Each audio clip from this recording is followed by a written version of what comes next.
Andrew Tate is now a Muslim. The news has set Muslim social media on fire. Tate is the biggest influencer of all time. He's wildly popular on social media, and he's had a huge young male Muslim following for years now. The men who follow him are attracted to his confidence, money, and power.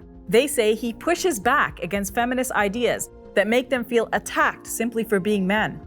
Tate embodies the alpha male. He shows people how to be a man, and in the process, he makes them feel strong, validated, and powerful. But while many young Muslim men look up to him as their role model, he lives his life in opposition to everything that's Islamic. To begin with, he says horrible things about women. He talks about how he'd violently assault a woman who accuses him of cheating. He says women must bear responsibility for being raped. He brags about being able to break a woman's jaw with a slap. He claims that younger women are better catches because they've been through fewer men. And he says women are the financial and physical property of men.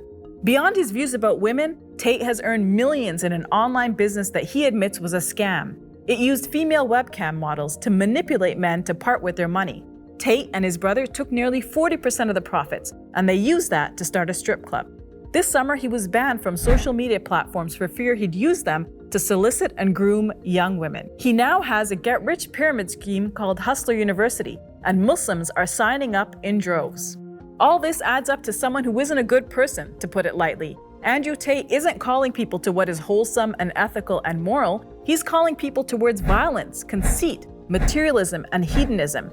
Every Muslim should stand against that. The big question is, what does his conversion mean for Muslims? Should we celebrate, or is this cause for concern?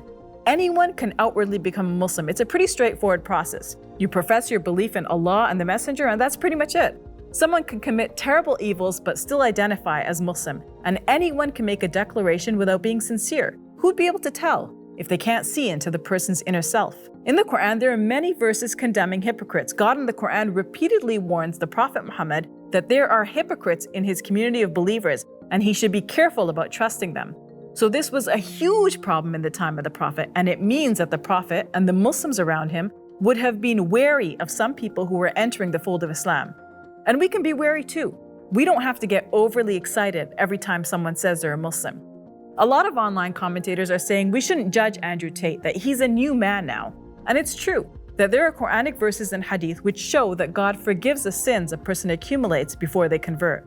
There's a verse in the Quran that says, "Say to those who disbelieve, if they desist, what has preceded them will be forgiven." And there's a hadith, I can't speak to its context, but the Prophet is reported to have said to Amr ibn al-As when he became a Muslim that Islam wipes away the sins that precedes a conversion. But there are three things we need to consider. First, if those sins involve transgressions against the rights of others, scholars say you're still accountable. If you wrong someone, you must make amends and seek forgiveness. As of this moment, Tate hasn't even acknowledged that he did wrong to anyone, much less tried to rectify his wrongs. It is true that there were people in the time of the Prophet who did terrible things and became Muslims. Many became Muslims after they had killed Muslims in battle, but they were not punished for what they had done. And yet, that doesn't mean that everything was all hunky-dory. When Wahshi, the assassin of the Prophet's beloved uncle Hamza, became a Muslim, the Prophet accepted him.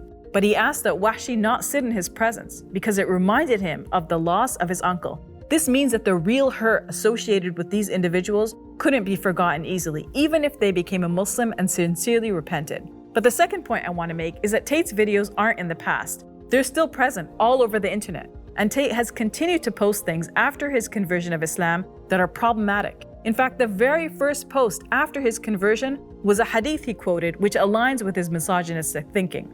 So even if his past sins were forgiven, he still has to answer for his present ones. My third point is that Tate's reach is unparalleled. He's using his platform not for good, but to call people to evil. He's negatively influencing impressionable young men to think and act on the basis that women are subservient to them. Real women are on the receiving end of the violence preached by Tate, and this leads to widespread social harm. For this reason, we can't adopt a wait-and-see attitude towards him. My advice to young men who follow Tate: ask yourself why. Why would someone attract you who has such extreme views, speaking such filth and behaving in such an openly immoral way? What does it say about you that you find him appealing? Follow people who represent good and who lead you towards good. If you're feeling lost or directionless and need a guide, look to people in our history and present time who are true models of what it means to be a man. Look to the Prophet Muhammad. He was strong and powerful and courageous, but he used the traditional male advantages that God had blessed him with to be of benefit and service to his family and the wider society. More than that, he was gentle and humble and loving with everyone he interacted with, even if he could have gotten away with being the opposite. That is true masculinity in the Islamic tradition. I'm Safiyyah Ally for Let the Quran Speak. On behalf of Let the Quran Speak, I want to say thank you. You've helped us become the most widely watched Muslim TV show in Canada. I want to appeal to you to continue to support us. You can visit our website, QuranSpeaks.com. We also accept e-transfers to igive@QuranSpeaks.com. And we're now on Patreon, so you can make a monthly contribution. May God bless you and your loved ones today and always.